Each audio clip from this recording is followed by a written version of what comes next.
The movie starts off with a beautiful scenario of a green city with a lake as clear as glass. There are several beautiful trees and boats docked on the lakeside. A girl slowly walks towards someone and stands on the roadside. She seems distressed and constantly checks her phone. She's fidgeting and restless as if something has been bugging her. She meets her friend on the street and hugs her tightly. She's relieved after seeing someone she knows. The girl, whose name is Claire, walks into a party with a friend. They're in high school and her friend is extremely excited to be a part of their first suburban house party. She tries her best to persuade Claire into enjoying the party as it's bustling with music and people hanging out with drinks in their hands. It seems like a teenage dream and they pledge to have fun at the party. They decide to go karaoke when suddenly, Claire bumps into a handsome dude. He tells Claire he could help her choose a song for karaoke. She cracks some really amusing dad jokes and the guy chuckles, not understanding her sense of humor. She makes fun of his outfit, but the guy flirts with her at the opportunity. Suddenly, his friend appears and vouches for him but drags him away. They start doing karaoke and perform really well that gets the whole crowd cheering. Claire's friend tells her that the guy's name is Aiden and suspects some chemistry between the two of them.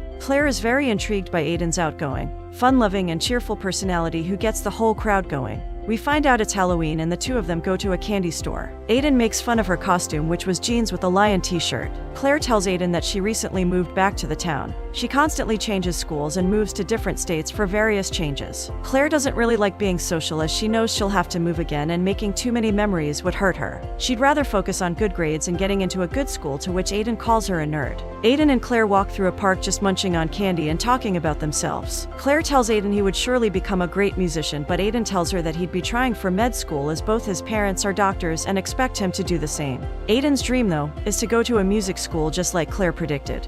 But his parents don't think it's practical. Claire tells him he should try to talk to his parents about it. After a serious conversation, they swing around and talk some more. They're having fun with the wind caressing their faces as they swing back and forth. Claire tells him she wants to go to law school and help the needy who need protecting. Claire tells Aiden that after her parents' divorce, who were high school sweethearts, her mom took control and that she falls in love with a new guy wherever they go. And for now, she is dating a guy named Steve. Claire fully supports her mom's decision of dating whoever she wants and living her life to the fullest. But on the other hand, she also doesn't want to make the same mistakes her mother did. They swing some more and jump out, which gets them even closer. Suddenly, it's thundering and they decide to walk back to her house. On the way, they eagerly talk some more and get closer and closer. She gets out of her comfort zone and becomes more social with him. Aiden tries to kiss her, but she stops him, saying she isn't looking for a boyfriend because they're graduating in a couple months. All they would do is break each other's hearts when they move to college. Aiden understands and kisses her nonetheless, and they share a sweet moment together. Aiden proposes they kiss again, and if they feel a spark, they date until they graduate.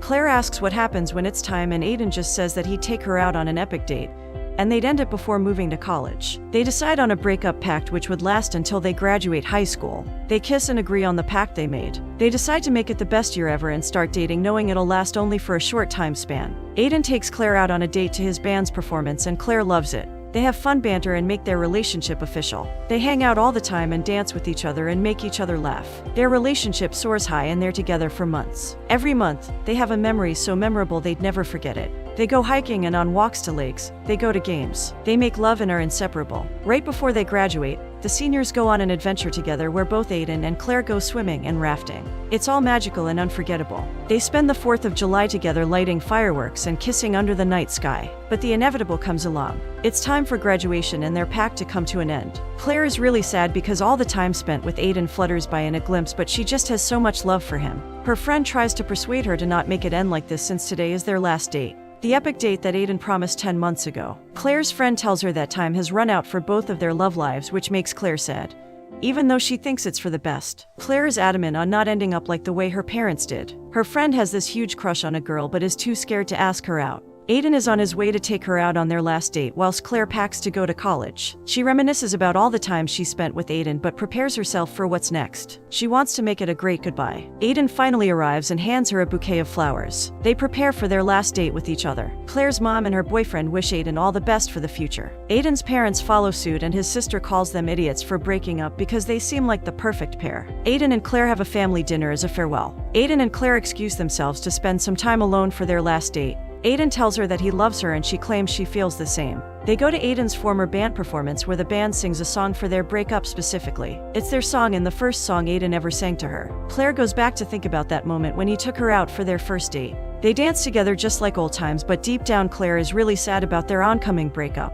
It's really hard for her to give up on the guy she loves so much. She consults her best friend about it, but Aiden on the other hand doesn't want things to end at all. He strives to make her feel that they're perfect for each other by nighttime. They then go to the hockey rink where Aiden has it booked out only for the two of them for an hour. They skate on the ice rink and Aiden tells her they'd be reliving all their firsts on their final day. Their first hockey game was the day they fought as well. During their first fight, Claire thinks Aiden farted and is scared to admit it, whereas Aiden claims he didn't do it. Their fight escalates and Claire leaves the hockey rink. This time, Aiden wants to mend things and brings out their suits again that they wore at the game before. They play hockey together and have loads of fun. They slip and slide on the ice and spend all their time there. They hug each other for the last time. Aiden admits that he did in fact fart at the game before. After an hour, they leave the rink and Claire thanks Aiden for their perfect last date. They go water skiing and he gives her a necklace of a rocket with her favorite catchphrase. This time, she remembers the first time they go water skiing as Aiden's best friend rides the motorboat. Aiden tells her it was easy breezy even though they're violently swaying from side to side. Claire accidentally falls into the water as their raft flips over. All of them are scared to death as they can't find her. Finally, Claire comes to them and Aiden is relieved. Aiden admits that he loves her for the first time. After their first date and their first hockey game, they relive their first I love you. Aiden tries to reconcile but Claire turns his idea down.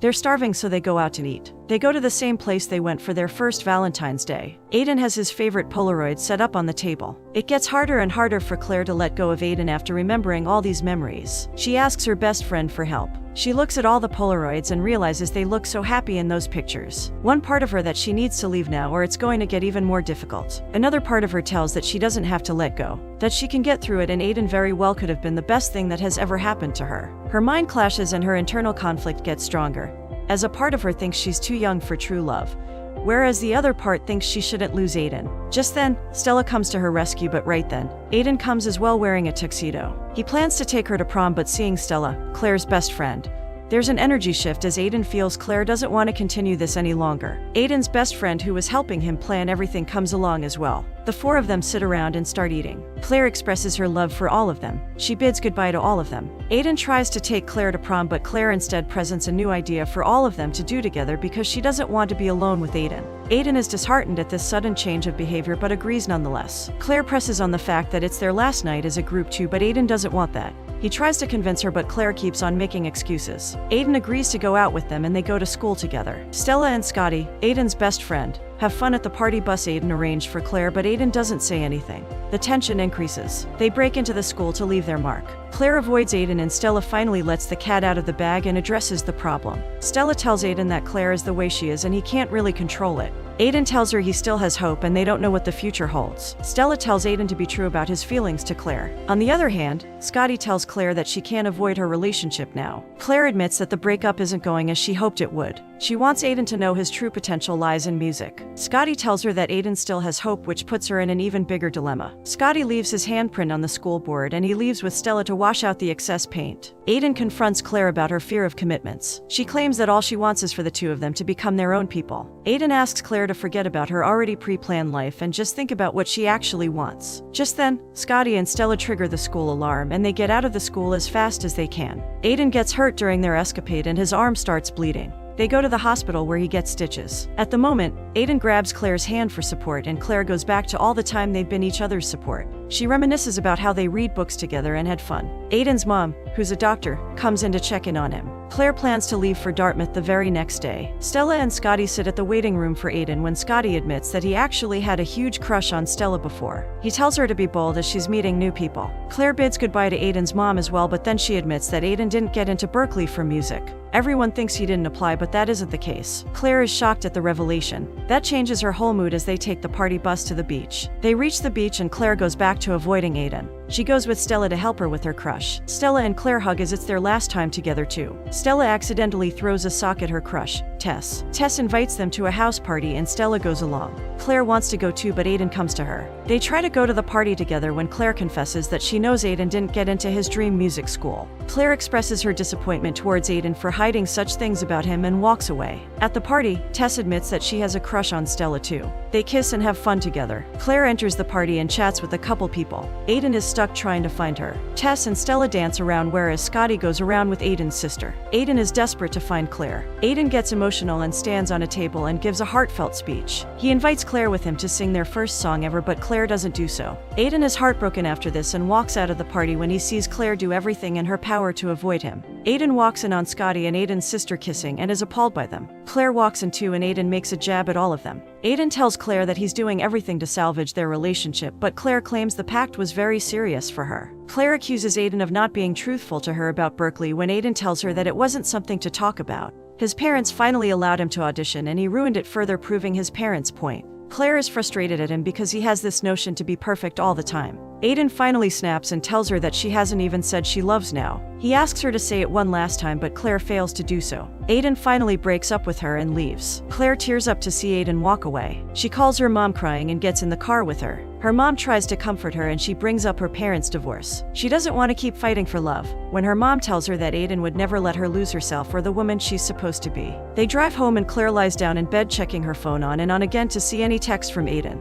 She really misses him and his caresses, his hugs and his kisses. She can't sleep and tosses and turns in her bed. She walks around her room and looks at the diary she made of them. The diary that consists of all their memories. She texts Aiden again to meet one last time. Aiden finally comes and she admits that she was afraid of getting attached to him. She admits that she's always been so engrossed about the future that she never puts effort into living in the present. She is scared that Aiden is going to mess with her plan and her perfect future. She finally agrees to finish the night as Aiden planned and have a memorable last first. She finally admits that she loves him too. They go to the make and swim and make their night memorable. Claire tries to salvage their relationship and says it doesn't have to end.